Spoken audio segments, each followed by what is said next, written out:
We at Blue Sky humbly acknowledge that our programming is usually held on the traditional lands of the Multnomah, Cathlamet, Clackamas, bands of Chinook, Tualatin, Kalapuya, Malala, and many other tribes who made their homes along the rivers they called the Wimal and Willamette, and we called the Columbia and Willamette rivers.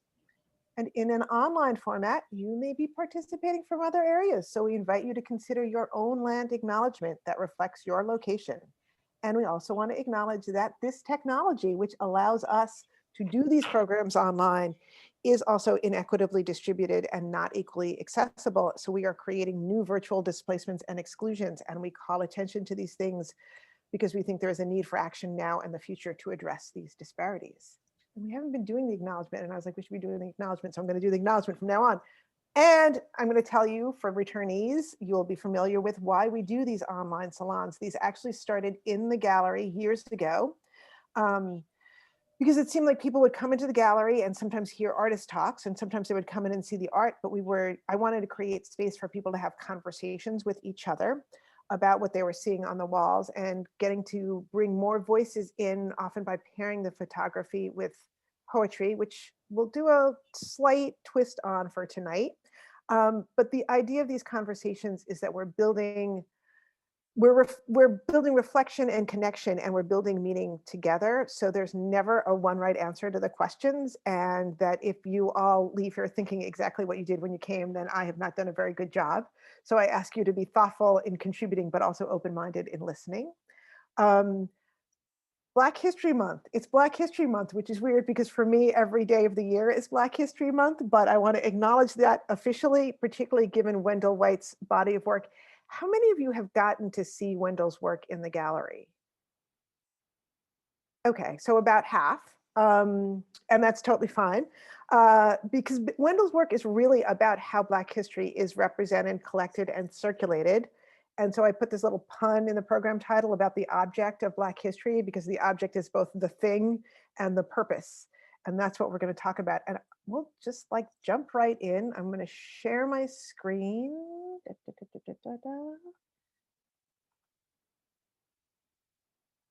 feel like my lithness for this. Nope. Okay, here we are. First photograph. And for those of you who know more, don't think about what else you know. Just look at this photograph. And so the black in the photograph, that is all part of Wendel's work. As you'll see, everything he photographs is an object against this black background. But take a little moment and just think about what you're seeing and what you're thinking about what you're seeing, a metacognitive moment, if you will. And then I welcome you to share your thoughts either in the chat or using the raise hand feature.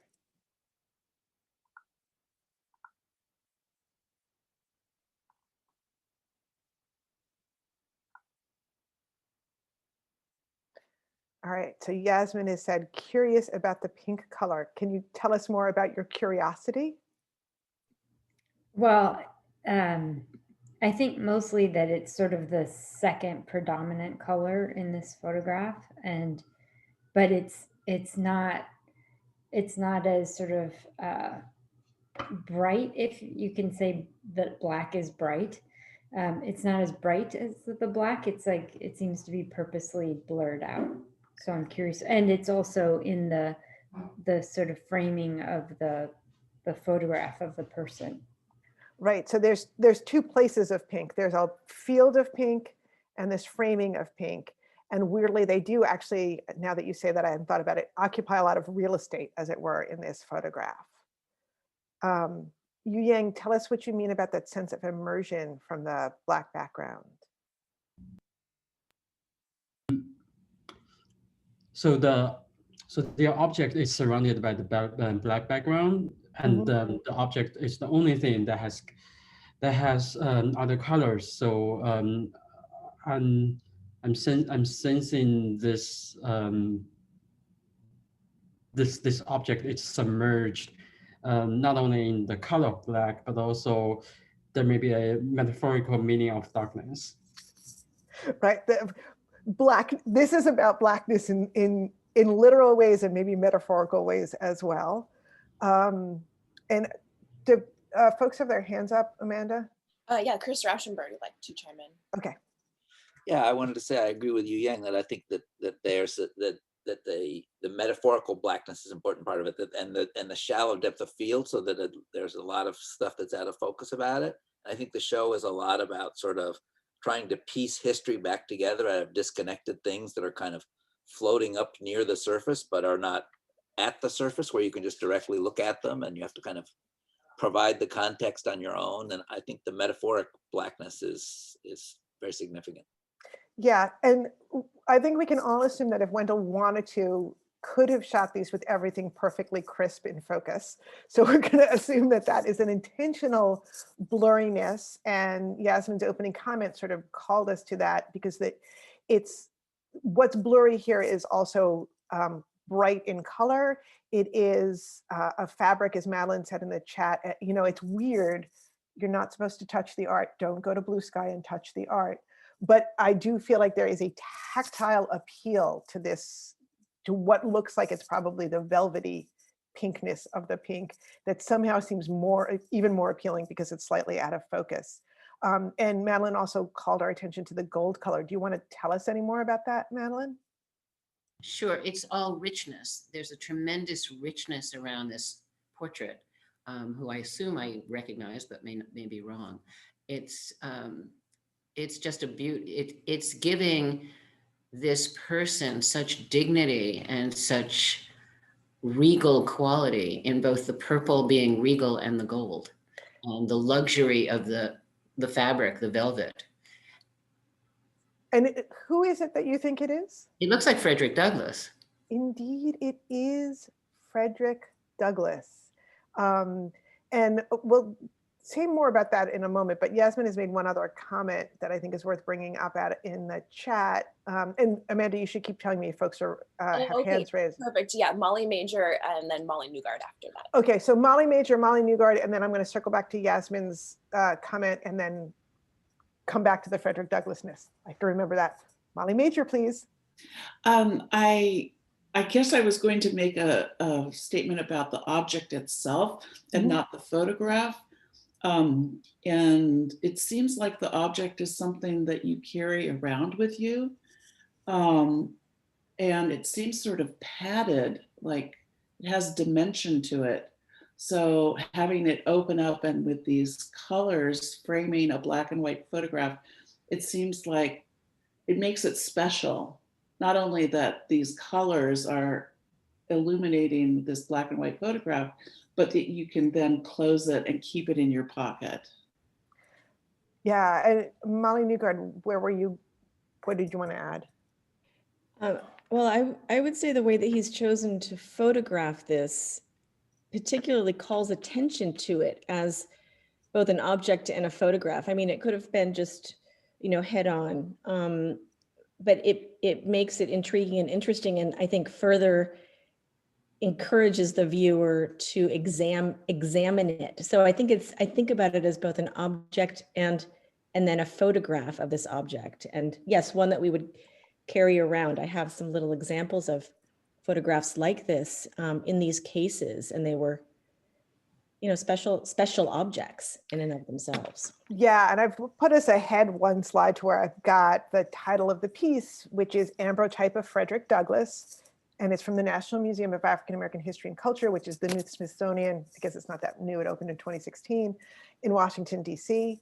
And yes, it's in a carrying case, or at least a keeping case. So you might not carry it with you everywhere, although you might carry it with you some places, but it is an object that is three-dimensional, which is not necessarily the way we think about photography, and is handheld, which is also not necessarily the way that we think about photography.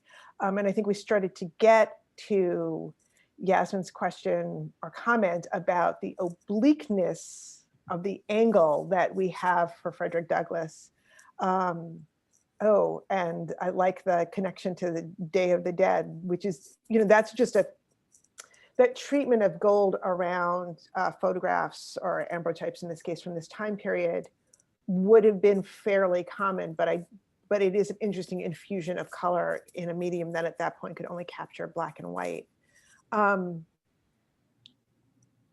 And it looks like are there more hands up, Amanda? Yes, there are. Let's hear from Chris Rauschenberg and then Madeline after that. Okay, great.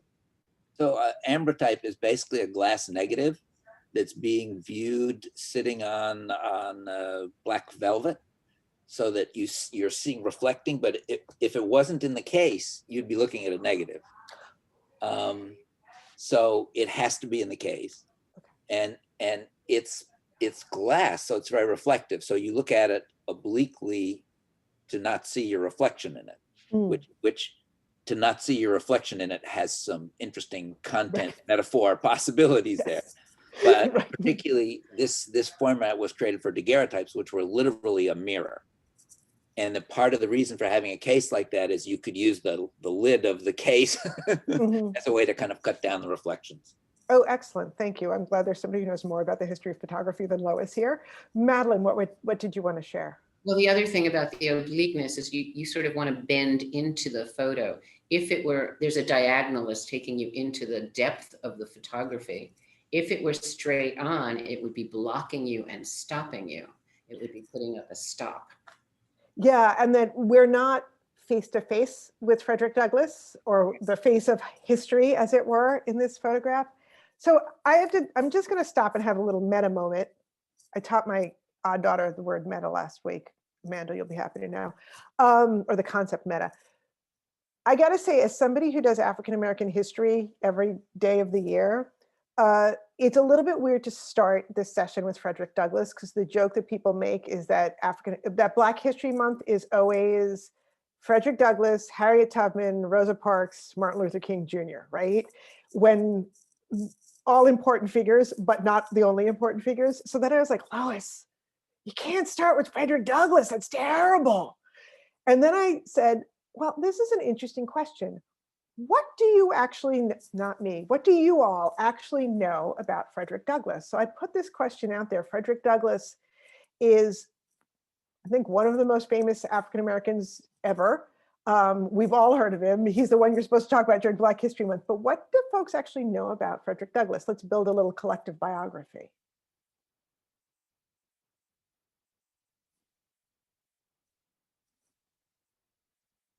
Madeline, did you want to start us off?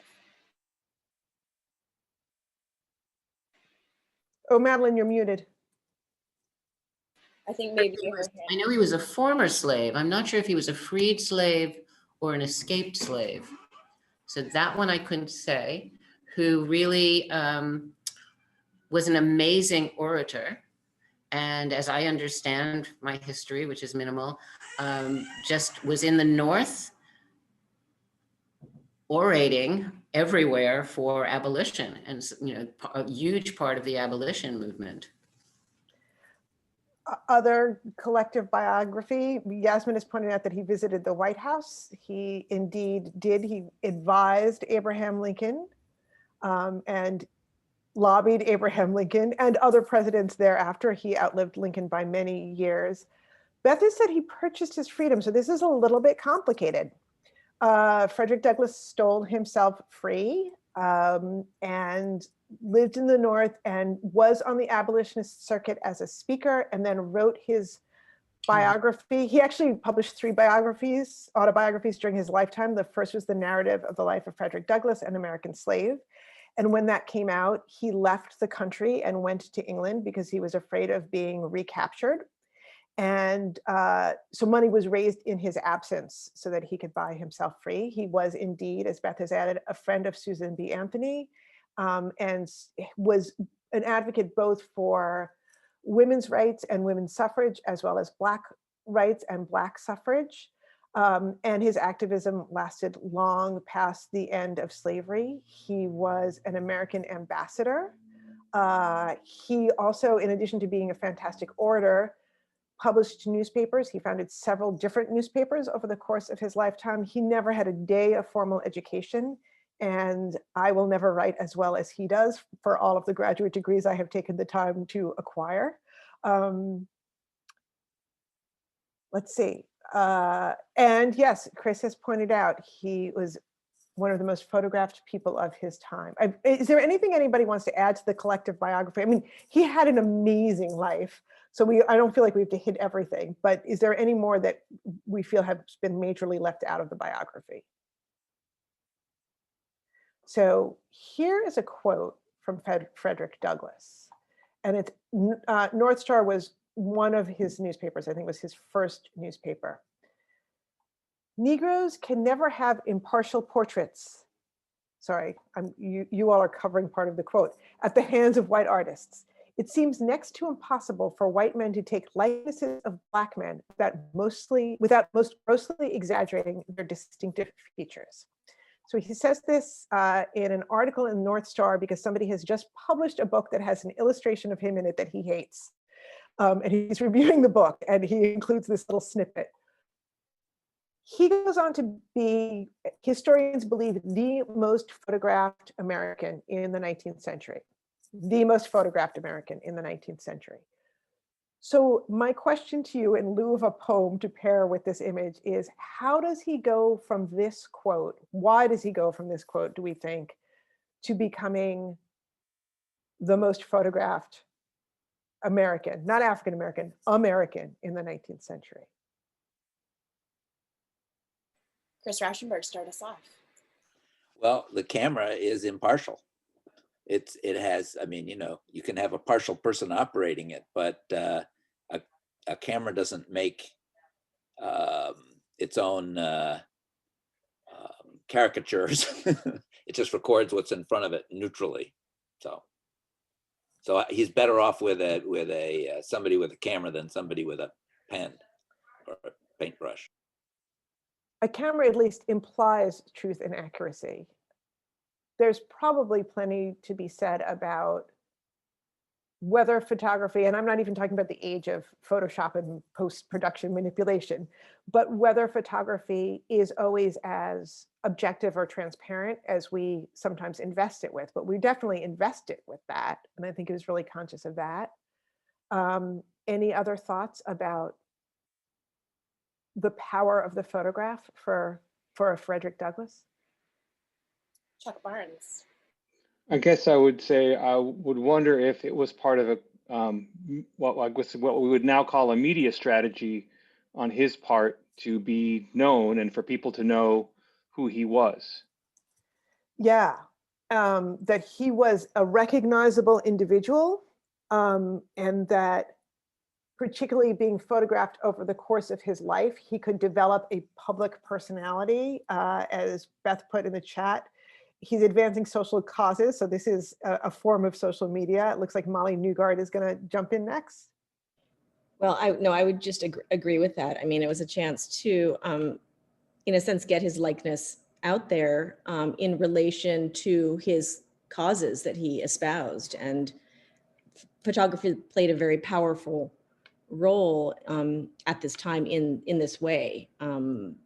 So I think he, purposely or not, had a chance to capitalize on that. Oh, I don't think that Frederick Douglass did much not purposefully. He was an incredibly purposeful. I mean, he was a political strategist, not just in terms of his own story. The question of whether he was one of the people who pushed Lincoln both for the Emancipation Proclamation, but also to allow Black men to serve in the Union military. And I will tell you that without Black men serving in the Union military, it is not clear that the North would have won the war. They desperately needed to build up their forces in 1864 and 1865, and almost 200,000 Black men served in the US military in those years.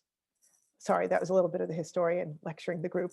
I'll take it back. Chris Rauschenberg and then Madeline after that. Okay, great.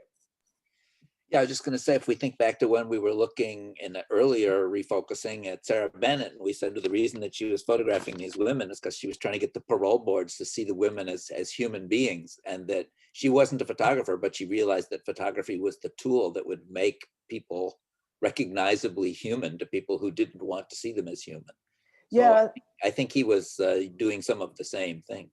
yes, for sure. And for those of you who didn't get to see it, you can always watch our previous programs on our YouTube channel, the Blue Sky YouTube channel. But Sarah Bennett, it was a public defender who then started photographing women in the Life After series, Life After Life in Prison. Okay, so Madeline's going next, and then I'm going to actually advance to our next slide. It'll be great. Pretty much the same thing that was just said, that suddenly he's showing this black man with incredible dignity in a Yeah. suit, in a tie, dignified and elegant, very different from the common image, I would think. Right. So knowing that this picture was from the Smithsonian, I went to the Smithsonian's website and I took a little screenshot of their object information, and you can see it'll tell you a lot more about how the piece was made and its exact dimensions. For those of you who've been wondering how it will feel to hold it in your hand, you get the dorky description. And now my question to you is, we'll look at the Smithsonian screenshot and then at Wendel's photograph. What does Wendel White's photograph of an ambrotype of Frederick Douglass do that the ambrotype itself didn't do? What is his photograph doing beyond that? And maybe at the same time, and or what is it doing that the Smithsonian webpage isn't doing? Or how is it going beyond that? And I guess what I'm asking is, what is the object of this photograph?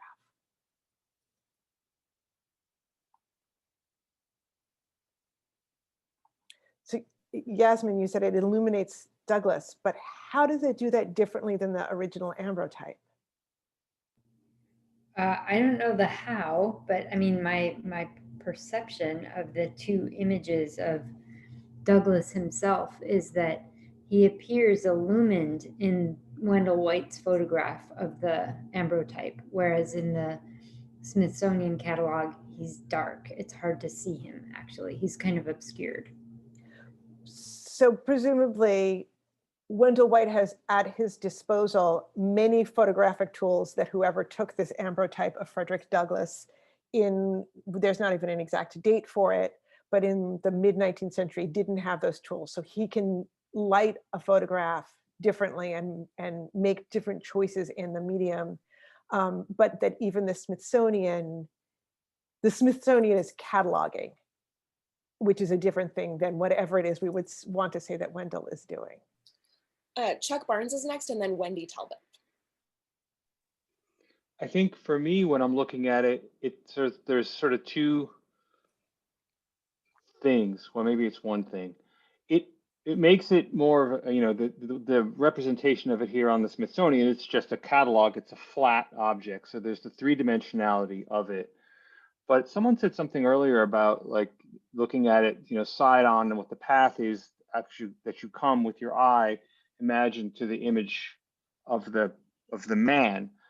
But I think also there's this, to me, the red left part of the object really looks like a door, like we're being kind of invited into a space, and the space kind of includes more than just the image itself. It has a real kind of a presence beyond even the color and the luminosity. There's a sort of spatial sense here in the image that is striking. Yeah, and Juliana said something about the way that Douglass is looking at. I feel like he's given us the side eye. I like, there's no place I'd rather be in American history than getting the side eye from Frederick Douglass. And so people are talking about again, that invitation in, that sense of curiosity, and also the way maybe that to overlap what you were saying about the physical object with something that Svet Jacqueline, I hope I'm pronouncing that right, is saying about an invitation in from a historical context into a modern day perspective. Other things that folks want to add about this image or the object of this?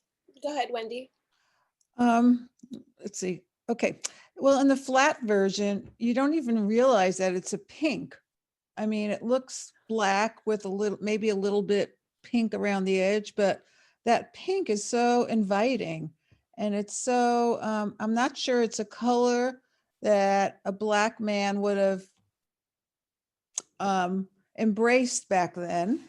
Maybe I'm wrong, but it really adds that mysterious quality to the photograph. I mean, again, it's one of those things where every image I've ever seen of Frederick Douglass, and I've seen a lot of them because he was the most photographed American in the 19th century, is in black and white. So his relationship to color is unknowable to us. Yeah. But I think that there is something, again, to come back to that idea of illumination Yeah. that people were talking about, even when we were first looking at the image together. And Yasmin has said also that it's like a theatrical curtain. And I think that that's not just the color, but as well that texture. Soft, very soft. Yeah. Any other thoughts, or should we go on to our next one? I think we're ready to go ahead. Okay. Well, thank you all. Here's our next image. Yeah, I noticed that didn't see this coming. So again, just looking at it, if you know more about it, hold off on what you know. Just looking at the image, what do you see? And feel free in describing it or commenting on what you're noticing about it to also think about it I wanted it to get its own slide, but if you want to talk about it in comparison to the last of Wendel's photographs that we looked at, this is obviously another one of Wendel's photographs, but if you want to compare it to the last one, that's great, or just other observations you have about it.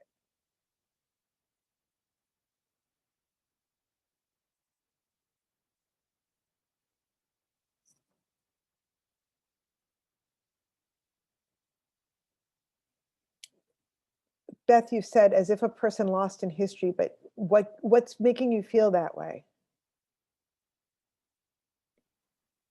Well, the person is so vague and ghost-like.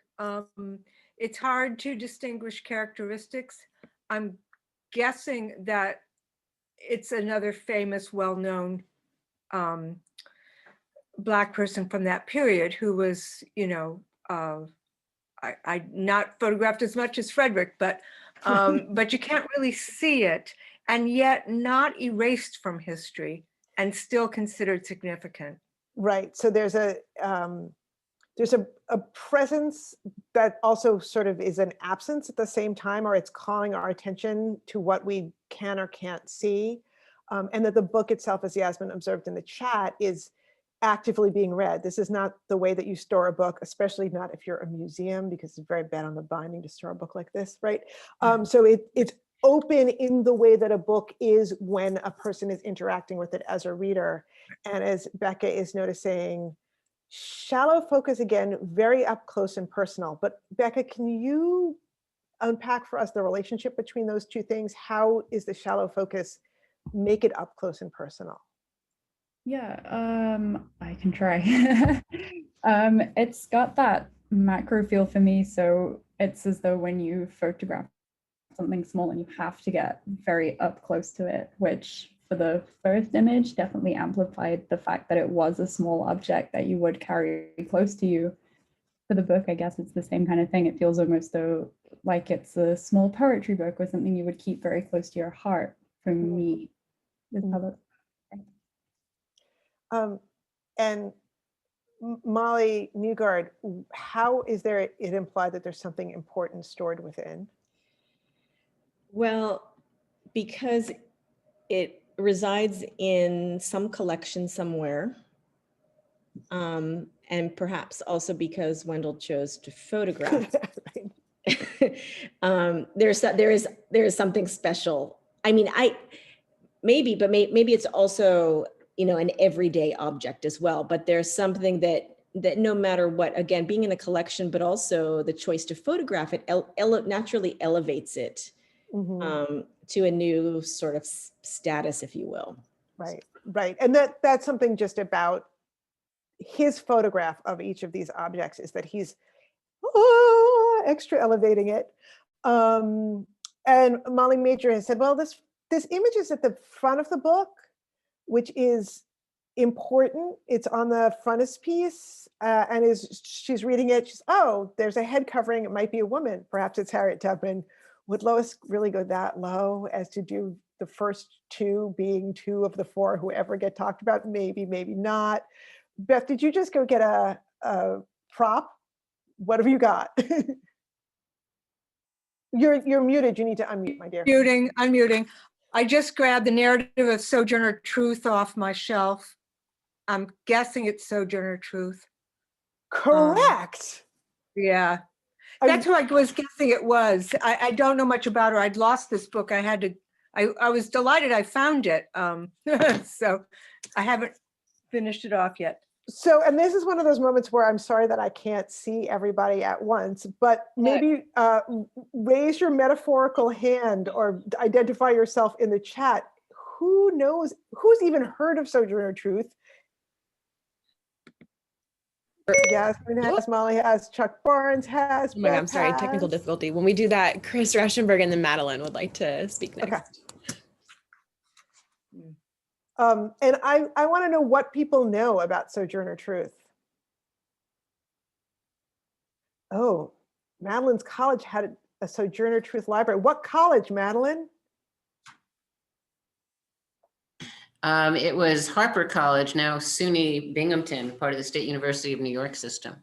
And do you know why they, and I'd like to say that you're not the only Binghamton graduate on this Zoom, just so you know. I did it one time, but not anymore. It's just one of those things that I don't have her history well enough to repeat. But I did want to say something about the page and the image. And that was that the Black negative space around the book, again, and the lines that bring us in, but there's also such white space around the image. So you're going from that dark to the white to the gray tones or the sepia tones of the image. So you're really brought into that haze of it. It's really framed twice. Yeah, and that's the aging pages of an older book. Now I've given the game away and you can see that this is actually an 1850 edition, not the same edition that one of us might have on our bookshelves. Right, yeah. Yeah. Does anybody know anything about Sojourner Truth? I wish I remembered. So Sojourner Truth was also born enslaved in New York. Her first language was actually Dutch. And she gained her freedom, I believe, just through the gradual manumission of New York State. So she wrote a narrative. This is her narrative. It is unlike many other slave narratives because it's much more of a religious narrative. She was a deeply religious person and part of interracial religious communities and movements. And she was also not literate. So her narrative, unlike Frederick Douglass, was written down by somebody else. And just about everything that people associate with Sojourner Truth, there are great quotes associated with her, probably none of which she actually said. Most notably that she gave a speech in which she said, "Ain't I a woman or aren't I a woman?" And the best biographers of her, probably Nell Painter's the most reliable, say, yeah, well, I don't think she actually really said that. So that she is an example, the opposite of Douglass, retelling his story and recirculating his image, who we remember mostly misrepresented through well-meaning white people, which can be a problematic category. And yes, that Beth is pointing out, in addition, she was a huge advocate for suffrage and other causes as well. Any more on the image, on Sojourner Truth? Chris? Yeah. Well, I was just going to echo what we said about the other image, which is that if you look at the way it's photographed, it's a space that pulls you in, just like in the previous one. You have, instead of having a big sort of stop sign like was in the Smithsonian picture of the Frederick Douglass, it's just like, okay, this is a space you can't enter. It's a space that you're invited to enter with perspective lines pulling you deeper into it, and an empty space for you to metaphorically occupy. And Becca, did you want to jump in with something? Yeah, I do just find it interesting how in this image the focus is more on the turning page and less on the portrait at the front, whereas on the previous one it was almost as though the object had been turned so as to focus more on the figure. Yeah, and I mean, even that page looks, again, it's an old book. Please be gentle with it, Wendell. I'm sure that the librarians were surrounding him at every moment, because you also, normally, if you've ever worked with old books, which is something that I get to do as a historian, they bring you the book and then they bring you the thing to put the book on and the things to handle it with, that you would never just leave that cover dangling in the way that he's made it look like it's dangling, with a page that looks like it could fly back closed again. So that I feel like there's implied movement in this photograph. Like, it's a picture of a book. How did he do that? It's implied movement in the photograph. And just to be clear about this image or this object is not in the Smithsonian. So we don't have the same Smithsonian cataloging for it. I could do a whole read about the Rubenstein Library and the John Hope Franklin Center, but like, hang around at the end of Zoom and then I can deconstruct the Rubenstein Library and the John Hope Franklin Center as part of the title of this picture. Right, and Doris is pointing out that there may be supports here that we don't see, or there may be something that's manipulated in some other way to hide whatever is supporting the object. We're going to talk more about Sojourner Truth, but is anybody waiting on any current observations about the photograph? No one's got their hand raised at the moment. Okay. So, and Chuck Barnes, are you there? I don't know if he's on the... Chuck Barnes, didn't you want to tell us what you know about Sojourner Truth? Oh, I just know that she sold little cards with the image of her on it. She was an image conscious person. Oh, there it is. I didn't know we would be seeing this. I sell the shadow to support the substance.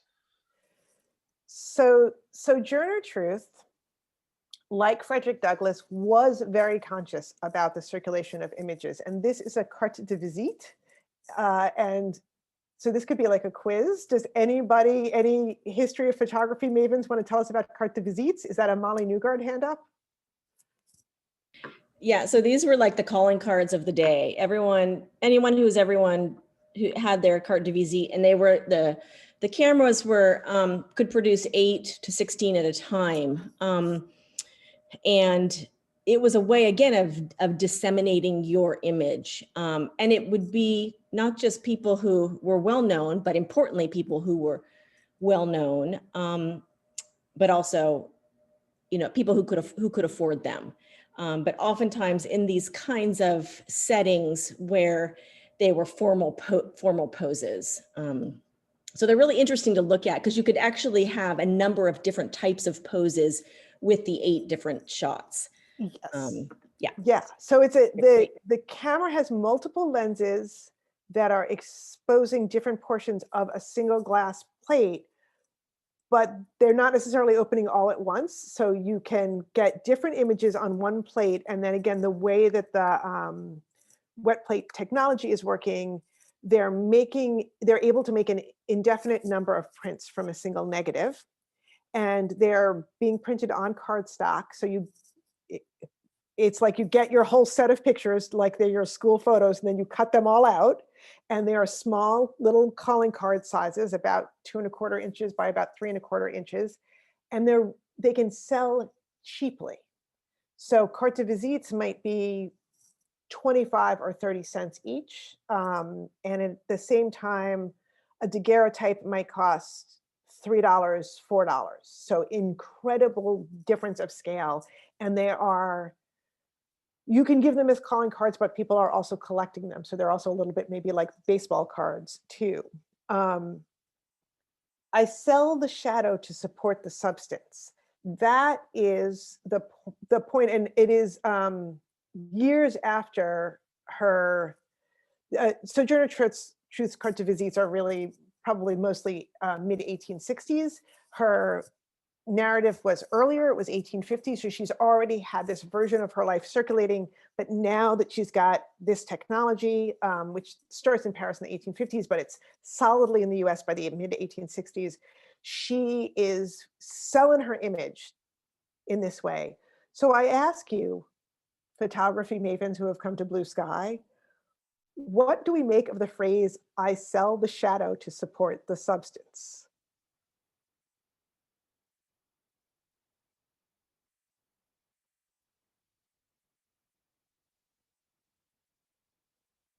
Chris Rauschenberg, start us off.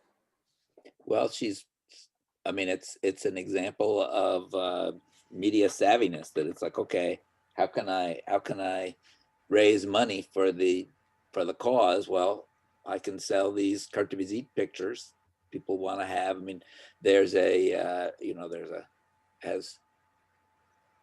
as you were hearing, there's a sort of collectible aspect to them, even at the time when they were current. But it's also, I mean, the idea of a carte de visite is even before there was a photographic version. You would go to somebody's house and they weren't home, so you would leave your what we now would call a business card to show that you had been by to say hello, so that I think it still had this sense hanging to it, this aroma of perfume in the doorway, that this person had come to see you, kind of. Although she is definitely selling hers, and as Molly Major has said, there's a pseudo-religious, that idea of shadow and substance is invoking the spiritual world. And she's also, I mean, we could read this photo is not in the current Blue Sky exhibition, so maybe I'm breaking the rules, but we could also read, how is she posed here? What, if this is her self-creation image that she's willing to sell, what is the, ooh, I didn't mean to do that. Well, now you've all seen it. What is the vision of her? And I will say, this is the image that appears in reverse in the narrative of the book itself. And that image was created by somebody who had probably never laid eyes on Sojourner Truth. So just as Douglass was concerned about people representing white people representing Black bodies in particular ways, what's the difference between how Sojourner Truth is choosing her photographic portrait, or maybe just what do we notice about her photographic portrait?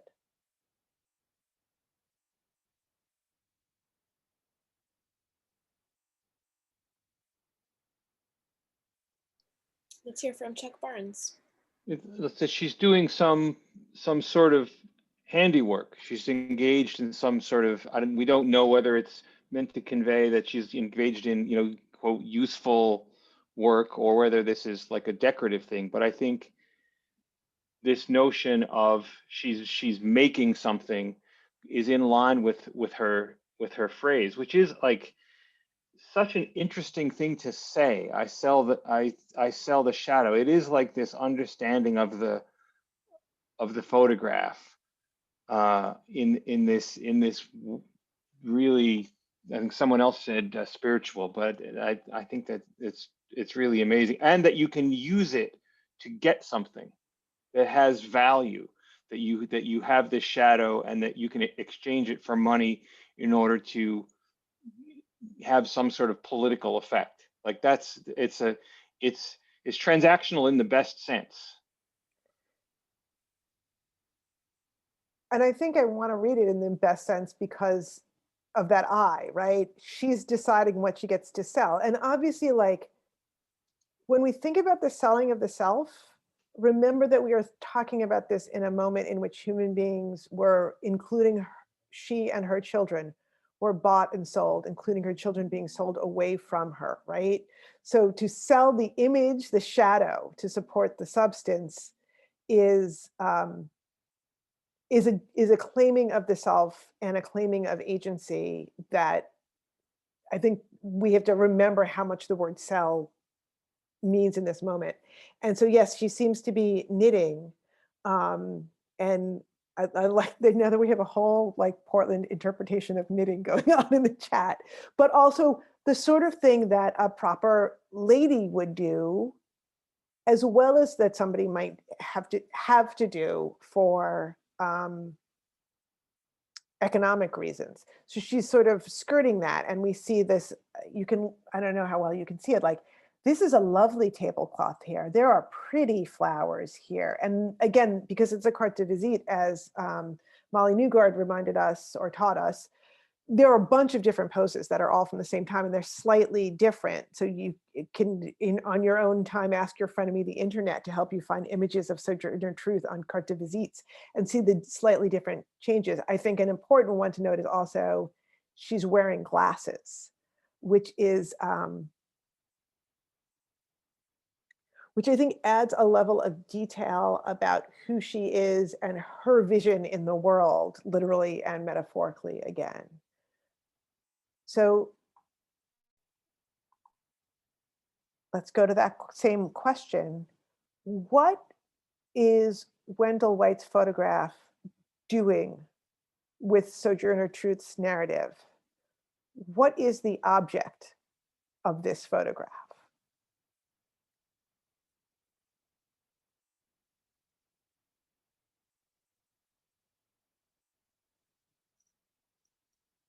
Chris Rauschenberg, start us off. And then Molly after that, Molly Newgard after that.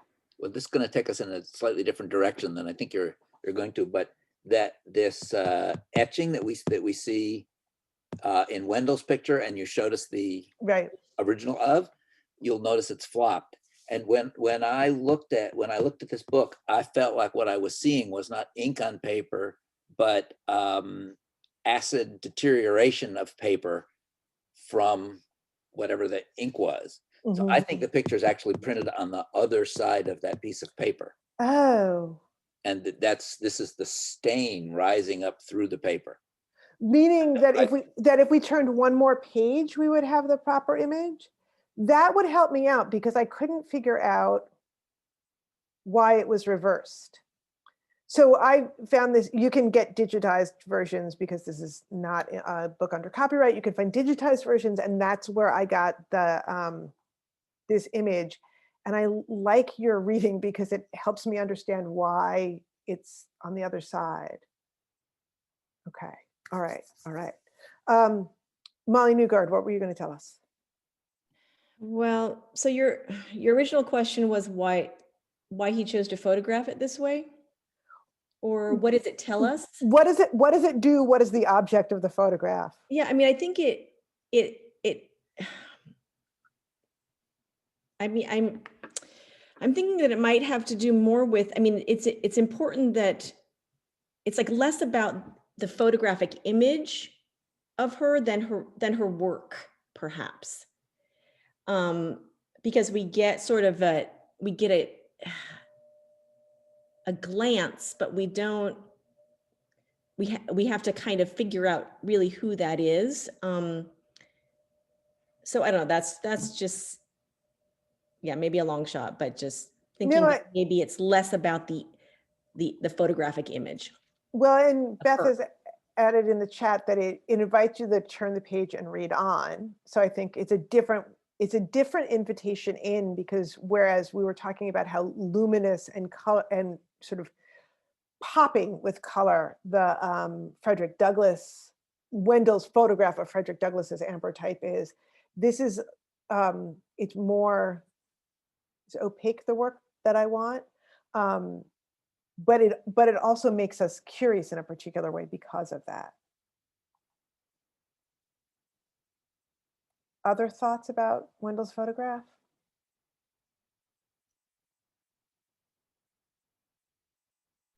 Nobody's hands raised at the moment.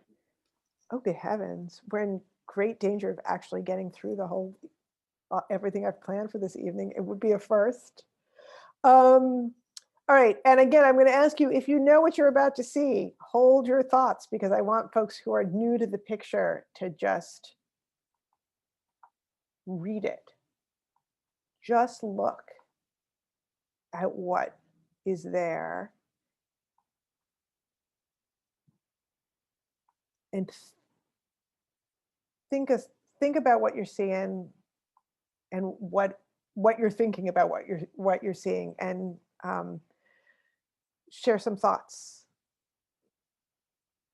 Holding your tongue if you know what this is, because I think the mystery is part of it.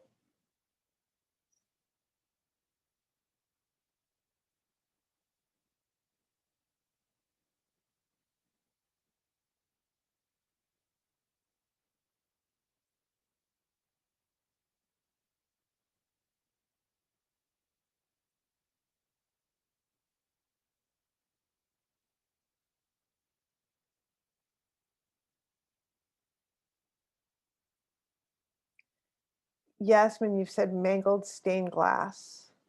What's giving you that impression? And Marvin said similar. It looks like, sorry that I have my camera off. I'm washing dishes. I didn't think you'd be interested. It looks like the pieces that are in sort of color, if you will, appear to be glass. It also kind of looks like a trivet, but I want to, just given the other photographs, I'm leaning towards stained glass that somehow has been burned, maybe. That's probably what would mangle metal in this way. Yeah, and Marvin, you made a similar comment about the same time that Yasmin did in the chat. Did you want to add any more? No, that's exactly what it looks like. Stained glass that's been mangled somehow. I don't see burn necessarily, but I could.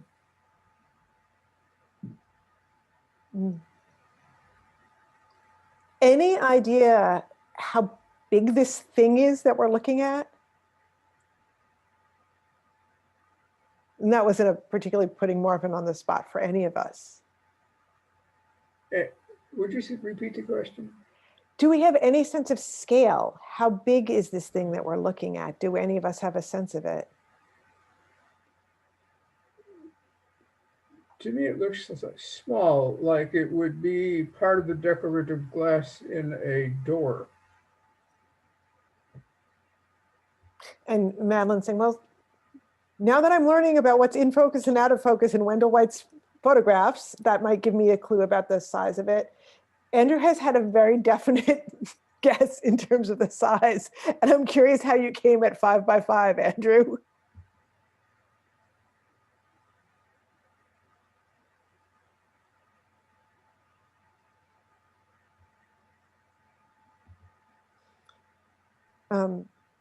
So I will say that all of our guesses about stained glass are right.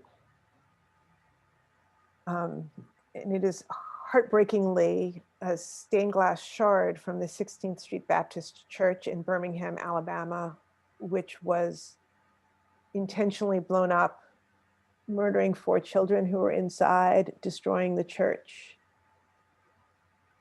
So now that you know that, and some of you knew it already because you had a chance to see the photograph, why this object? What do we make of it?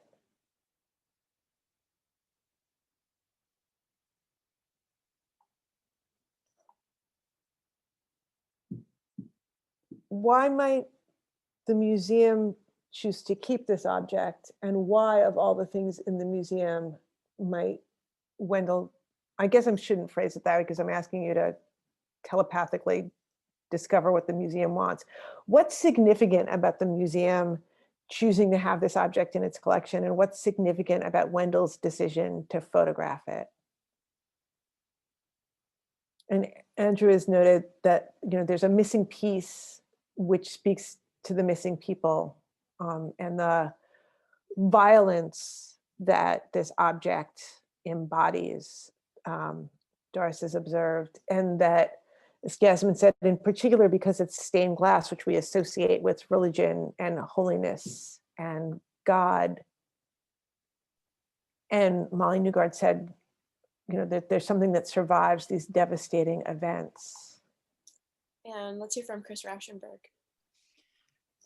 Yeah, I just gonna say it's a witness to a particularly ugly piece of history that people would like to not own up to. You know, the fact that that we're blowing up churches in order to murder young Black girls out of our hatred is something that it's very easy for us to choose to not remember. And I think to have this physical object that says this was there, it's like, you know, it's like how do we think about the concentration camps? We think of those big piles of shoes and hair. I mean, what bears witness to this fact that this is not just an intellectual idea, that this is concrete? Yeah, although I'm agreeing in general with your observation, I'll quibble with the word witness, because witness is really what people do. And the word for this, right? It's not a souvenir. I mean, literally a souvenir is a thing that helps us remember souvenir, but we think of those as very positive. And maybe the better word is relic, which brings us back to that religious sensibility. And Becca noted in the chat that stained glass windows often portray stories.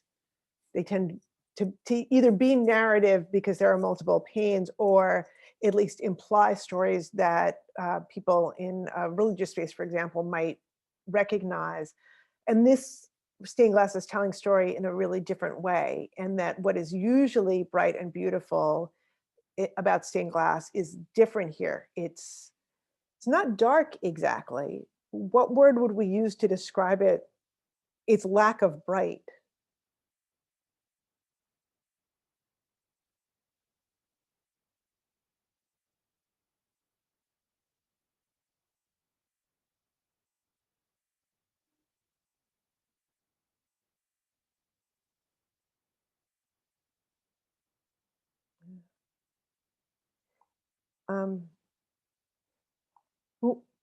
So I wanted to know more about this piece, right? The museum opened in 2016. So I was wondering where this stained glass had been in the interim.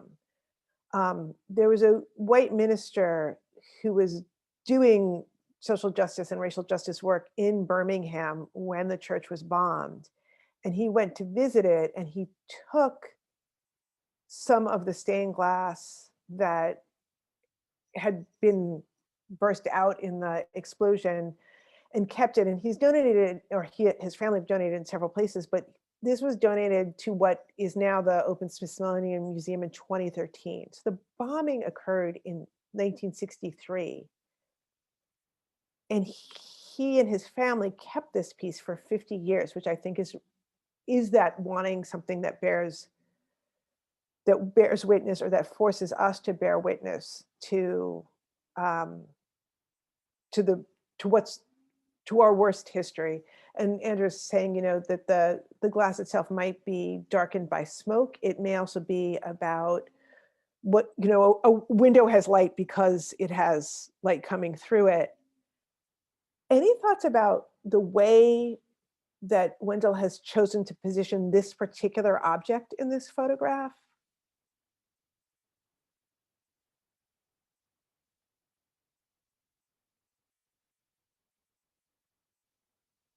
Let's hear from Chuck Barnes.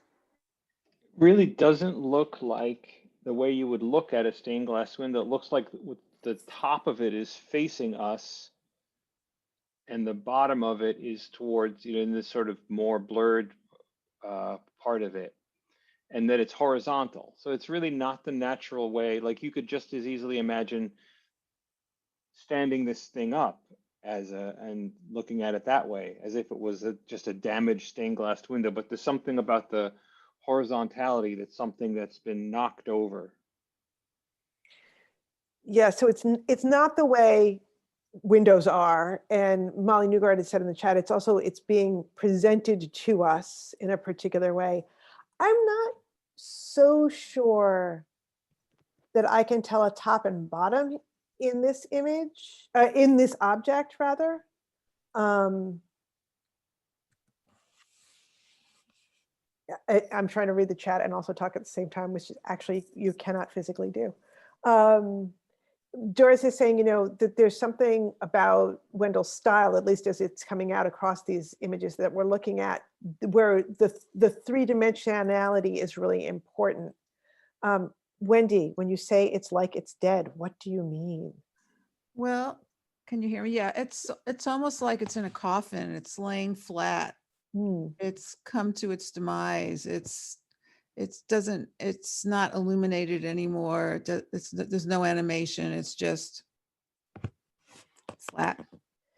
Yeah, and I think when I look at it back to that comment works with what Chuck was saying about it's not the way we expect stained glass to be, but that I said I wasn't sure I could agree with him about top and bottom. And I think what looks like an implied bottom is the straightness of the edge that's the furthest part from us.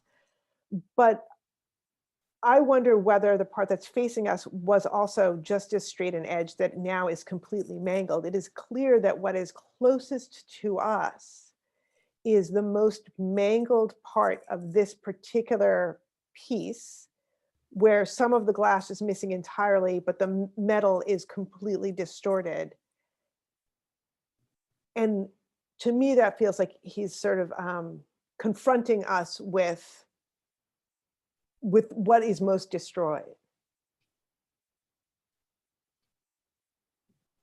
Any other thoughts on this?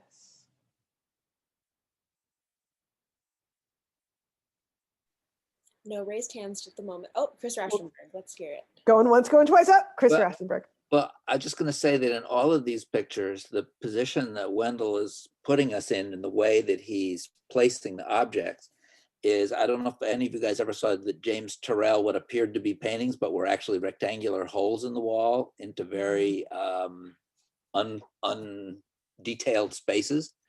And there was a show of those at PCBA, and my wife Janet would say, "Oh, look at it really close," and then she just pushed their head through the hole, making them scream because they thought they were banging their head into a painting. And I feel like Wendell is making us do that. He's making us stick our head through the picture plane to look at the objects in the orientation that we want to look at them in.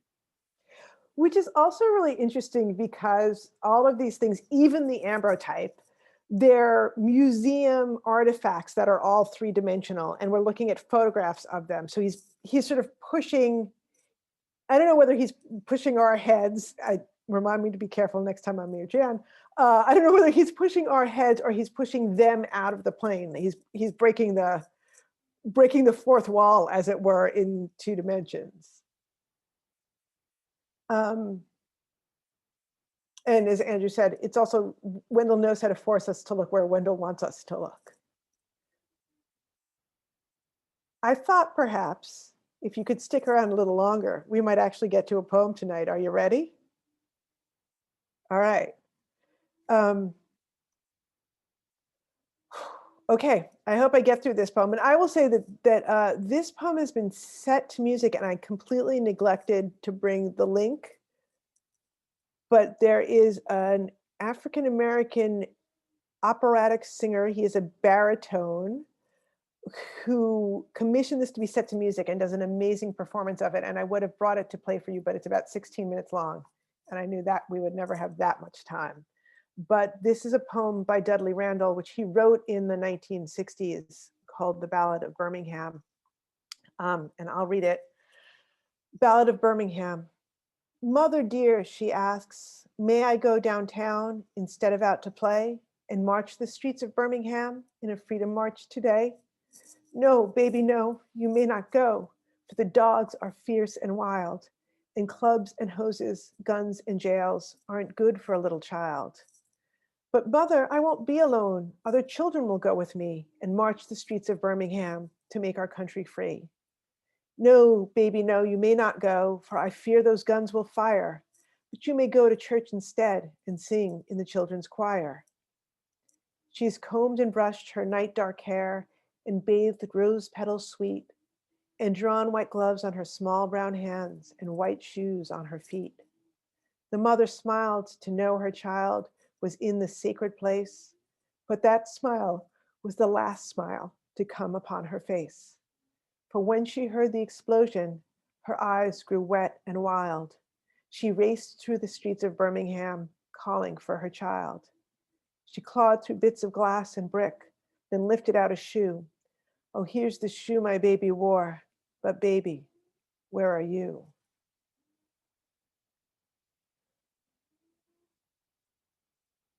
And those of you who have been to these sessions before know that we usually close read the poetry just as we close read the photographs.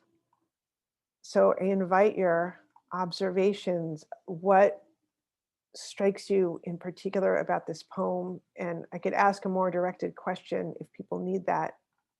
And I know you may just need you to sit with it a moment.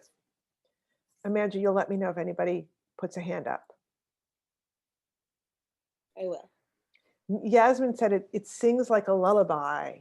And it is like, it's in ballad form, which is, ballad is traditionally short stanzas that are narrative. It's a very much a folk tradition. And I'm interested in Randall's choice of what is the effect of the kind of ballad form on us as readers of the poem. As Jacqueline has said, it's a heartbreaking rendition of a powerful song.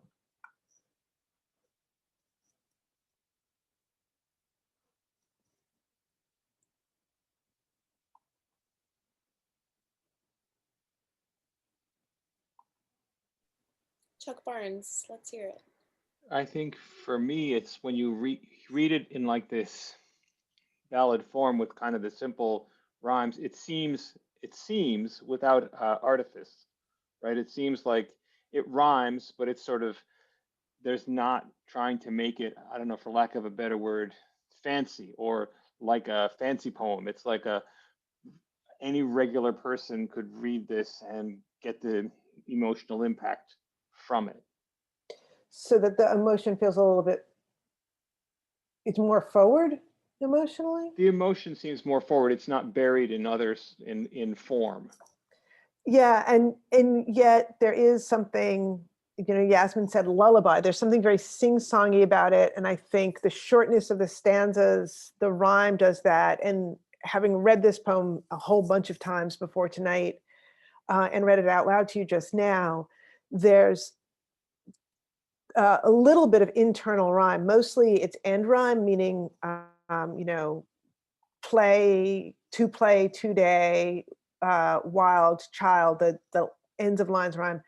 And the one place where I really notice internal rhyme, which means something within the line rhyming with the end of the line, is the mother smiled to know her child, which makes, like, that stanza has the word smile or smiled in it 3 times, even as she's telling us, or pardon me, he's telling us that this will be the last smile to come upon her face.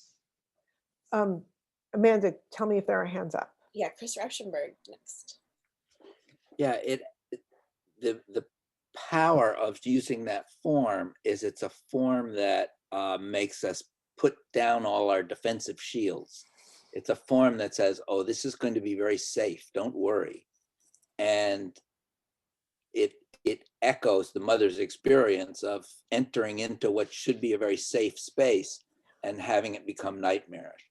And I think about, when Alfred Hitchcock made the movie Psycho, they had to do a campaign because at that time people went to the movies. You just go to a double bill, you'd show up in the middle of one of the movies and sit there for 3.5 hours and then say, oh, this is where I came in, and leave.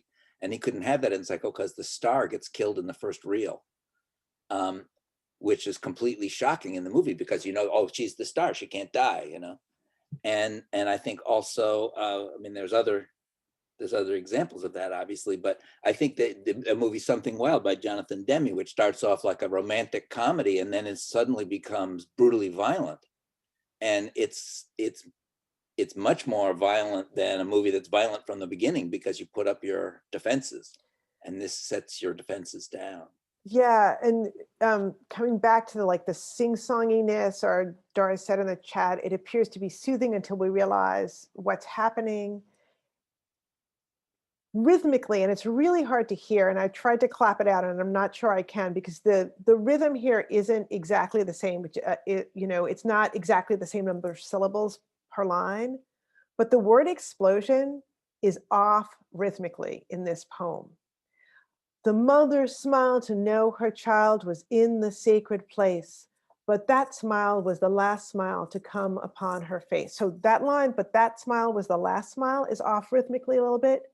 For when she heard the explosion, that word literally explodes the rhythm of the poem. For when she heard the explosion, her eyes grew wet and wild. She raced through the streets of Birmingham, calling for her child, right? So even things that we don't necessarily consciously notice as we're reading the poem are doing that. Da, da, da, da, da. It literally blew up something that was soothing us with its repetition. And Beth has said something similar about that there's a everyday conversation back and forth between a mother and a child. and then we get a tempo change, and the desperation, I think, is a really powerful word for those last two stanzas: wild, faded, clawed, and then this question. Chris Rauschenberg, I think, has something else to say. I was going to say, in addition to the structural thing, there's the fact that it's so loaded with sort of lovingly observed detail, makes it very humanly involving. I mean, that's one of the things that makes photography so humanizing, is because it has so much detail. And I think, you know, talking about, you know, her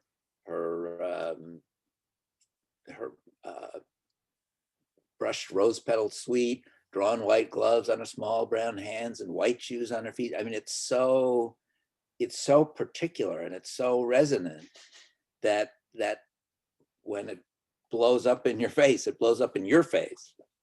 And it's so human that that you can't imagine that this child is any less than any other child. We can only see this child through the eyes of the loving mother, which is the antithesis of the view of this child that a bomber who could take this child's life could have.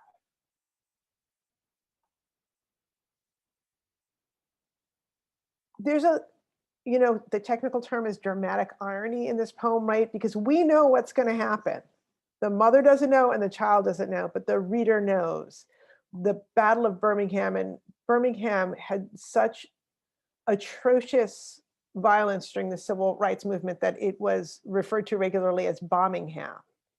So it's not hard, even if we hadn't seen the stained glass just before this, to know where this poem is going. And I'm interested in what you think about that the reader knows what the people in the poem don't know yet. But I see also Yasmin has a hand up, which might have been to something before I asked that question. So Yasmin, what did you want to share? The thing I wanted to share is just that I had not known about the Children's March in Birmingham until I went to Alabama and did a sort of a civil rights pilgrimage. And there's a photo I took of the statue of the Children's March there and how violent and scary that was. So I thought it was interesting, you know, maybe other people are better, they know their history better than I did. But I thought it was really wonderful that he put in here that, you know, this poor child had a choice between marching and being attacked by dogs and police or going to church. And even though we know what's going to happen at the church, I love that he's reminding us of this important history of this other event that happened in Birmingham. Yeah, there's a public park in Birmingham that has statues of police dogs and fire hoses. And to walk through it, you walk through the statue and you can feel, I mean, you know that it's only a statue, and it's still terrifying to walk through because you feel those gnarling dogs so close around you. Amanda, who else is up? It looks like Chris has something else to say about it. Yeah, I was going to say I did kind of what Yasmin did and went to Montgomery and to Birmingham. And I mean, I went to see the lynching memorial in Montgomery, which is an absolutely amazing experience. I think it's one of the most powerful public art pieces in the world. But yeah, when we were there, we stayed in an Airbnb of a house of a woman who, as a child, had been in this position, asking her mother that the march from Selma was going to arrive, and she asked her dad if she could go, and she and her friends wanted to go meet the marchers, and he said, "No, you cannot." And she said, "Well, but we should, you know." And he said, "No." He said, "Let me explain to you. Those people are being nonviolent, but I'm not nonviolent. And if something happened to you, I would have to be violent, and that would be a problem. So you can't go." And of course, they snuck off and did it anyway. But I mean, this is a real situation that any Black person in Alabama was looking at. It's like, how do you, this is going on in the fabric of your life. It's not something going on in the pages of a history book. Well, and that to choose to send a child to integrate a school was to expose a child to violence. But somebody had to be that first child. That this was not a radical act, but simply to be Black in America then and now is to never know when white supremacist violence is going to disrupt your life or the life of somebody that you love. There was another piece I was going to say in there. It's fallen out of my head. Yeah. Oh, here's a little fun fact from American history. A person who lived across the street or down the block, I forget which, from one of the girls who was killed in the 16th Street bombing, who was also a child herself at the time, was Angela Davis, right? And I feel like you understand everything differently about Angela Davis once you know that racist violence stole a child who was a child of her childhood. And when you combine that knowledge of how deliberate and disturbing white supremacist violence can be with somebody who's also brilliant in studies with Herbert Marcuse, right? You get Angela Davis. But it is as important to understand that visceral experience. And I also want to say, like, this is one of those, in the same way that you don't want to just talk about Frederick Douglass during Black History Month, and I don't think we've only talked about Frederick Douglass. I feel like I'm okay. I can still hold my head up in the African-American history department that I don't belong to. But that there's also something about only focusing on abjection and suffering around Black history that deeply concerns me. That striking that balance between understanding all the ways that oppression and abuse have manifested in the United States against bodies of color, but not just associating bodies of color and communities of color and individuals of color and families of color with suffering, is a tricky thing to do. So, and I didn't put back any of Wendel's other photographs, but I hope that maybe we could take a few moments and maybe I can unshare just so I can see more of you all at once.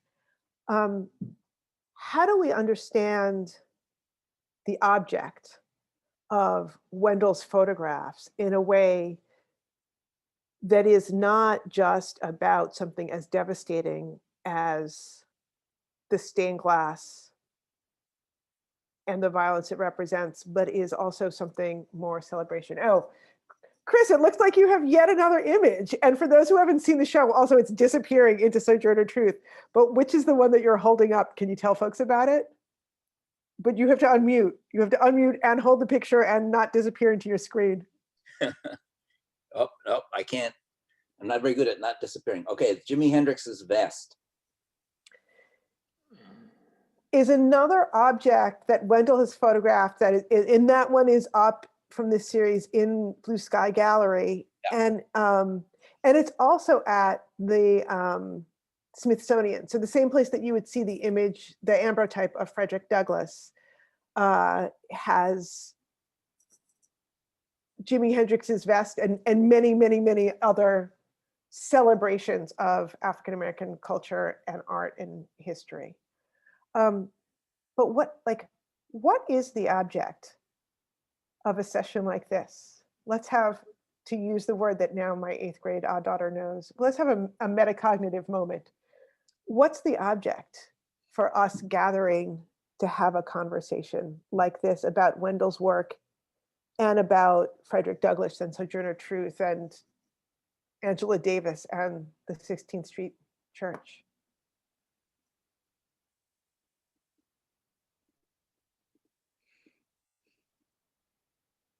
What do you think, Chuck Barnes? Well, if we're being meta, right, we're creating a little collection of a bigger collection, both the collection of what's at Blue Sky, the collection of the Smithsonian, and it's like an exhibit unto itself, right? Like this format of talking about it is like walking into its own show.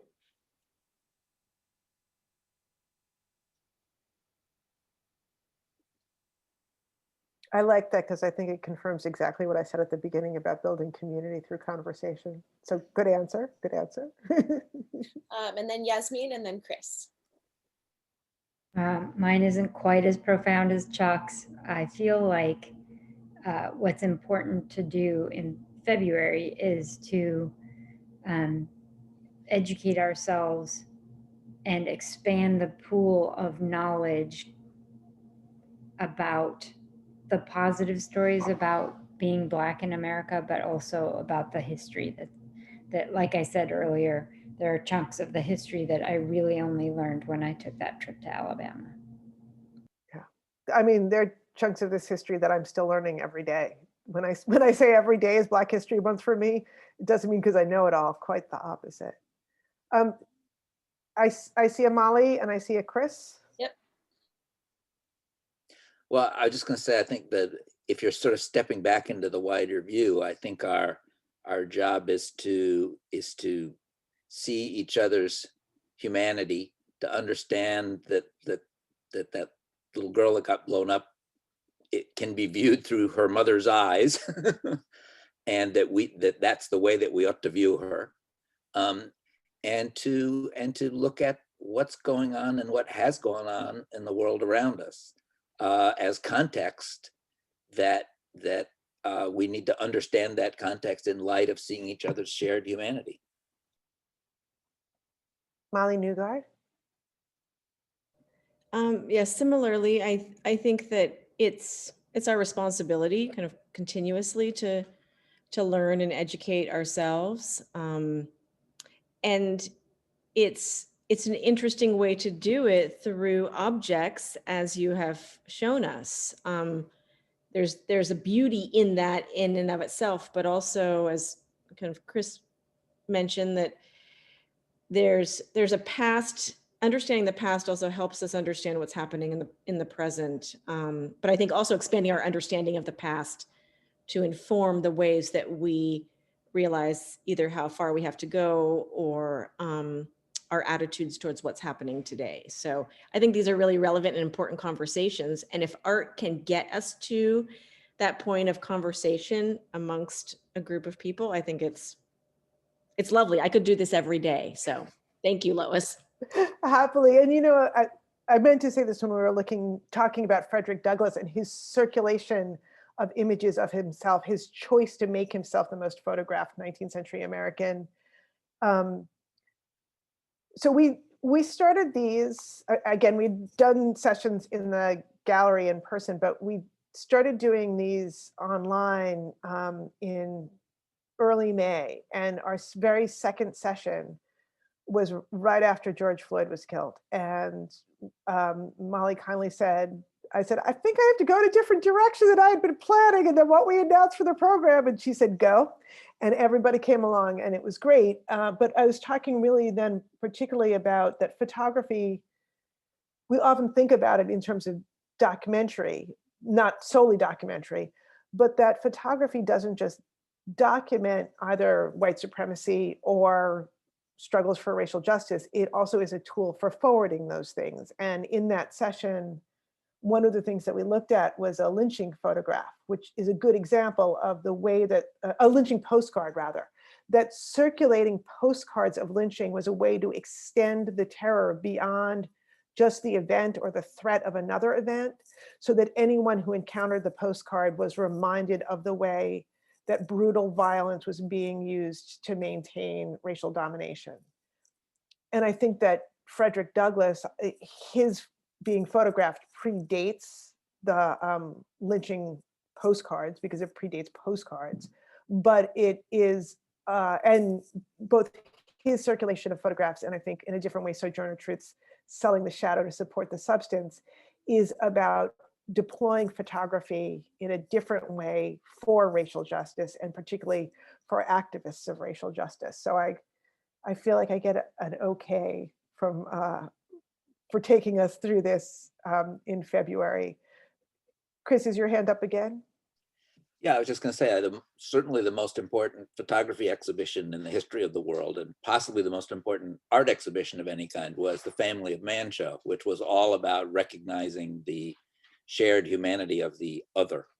And I think photography has this as a central part of its mission, and we, I think we should really embrace it and not think, oh, well, this is just some pretty pictures. It's like, we've got a job to do. Right. And in fact, I forgot to download to my computer so I could share with you the photograph I took today when I was out for a walk just before coming back to start the session. And I noticed somebody had put on a flyer on one of the electric poles, utility poles on Hawthorne Boulevard, a Frederick Douglass quote. So there he is. He's still there. I can still photograph him right hanging out in my neighborhood. Next time we'll be looking at John Henry's photographs, which are also up in the gallery now, and which are also challenging us to think about humanity and violence and how anybody can claim that they are racially superior when they are enacting a race-based violence that is so dehumanizing to all of us. And I think we're doing it on March 24th. Is that right, Molly? I feel like that would be right. I think so. I don't know if we decided on, is that the 4th? Is that the? Yeah, Yeah. it's 4 weeks from tonight. I hope you will all come back soon. I think people can make appointments if they are in Portland to come into the gallery. Yes, please go online and make an appointment and come see the great work. Yes, and thank you all for sharing your reflections. I hope that indeed you came up thinking things you didn't before, and that it was a point of connection. Thank you.